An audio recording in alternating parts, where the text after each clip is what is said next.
আসসালামু আলাইকুম সুপ্রিয় দর্শক। আজকে আমি ইন্ডিয়ান ভিসা সম্পর্কিত বিষয় নিয়ে আলোচনা করব। যাদের এ ব্যাপারে ইন্টারেস্ট আছেন তারা আমার ভিডিওর সাথে থাকেন এবং যাদের প্রয়োজন নেই তারা ভিডিওটি এড়িয়ে যান। এক নম্বর বিষয় ইন্ডিয়ান ভিসা এখন মেডিকেল এবং এনটি ডাবল এন্ট্রি স্টুডেন্ট এই কয়েকটা ক্যাটাগরি জমা নিচ্ছে।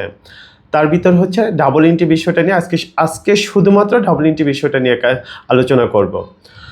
ডাবল এন্ট্রি ভিসা দেখা যায় যারা এমবিসি ফেস করার জন্য, অর্থাৎ ইউরোপীয় এমবিসিগুলো যেগুলো বাংলাদেশে নাই, লং টাইম ভিসার জন্য ওই ইন্ডিয়া দিল্লিতে যান, তাদের জন্য আজকের আলোচনাটি। ইন্ডিয়ান ডাবল এন্ট্রি ভিসা জমা দেওয়ার জন্য অনেকেই হয়তো স্লট পান না। এটা ইন্ডিয়ান হাই কমিশন দুইটা প্রসেসে জমা নেয়। একটা অ্যাপয়েন্টমেন্ট স্লট।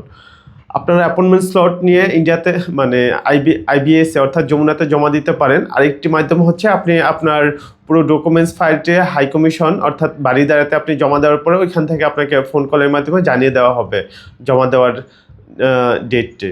সেভাবে আপনি জমা দিতে পারেন। অর্থাৎ দুভাবেই জমা দেওয়া যাচ্ছে। আর এখন যেহেতু ডেট পাওয়াটা একটু ক্রাইসিস, অর্থাৎ অ্যাভেলেবল ডেট পাওয়া যাচ্ছে না, টাকা দিয়েও ডেট পাওয়া যাচ্ছে না, সেই ক্ষেত্রে আপনারা মাল্টিওয়ে অর্থাৎ আপনি অ্যাট এ টাইম স্লটের জন্য ট্রাই করতে পারেন।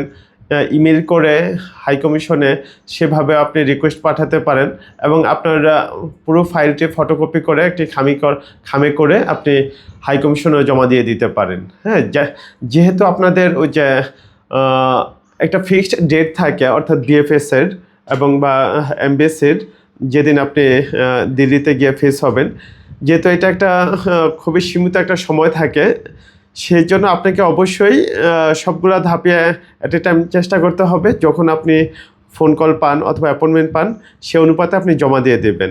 আর আলহামদুলিল্লাহ এখন যথেষ্ট পরিমাণ ভালো ভিসা দিচ্ছে এবং ভিসা হচ্ছেও। আমার লাস্ট উইকে এমনও হয়েছে যে ডাবল এন্ট্রি স্টুডেন্ট ফাইল ম্যাক্সিমামই হয়েছে।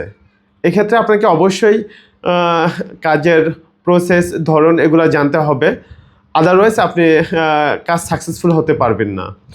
আজকের আলোচনাটি এখানে আমি সমাপ্ত করতেছি। ভালো থাকবেন। আসসালামু আলাইকুম।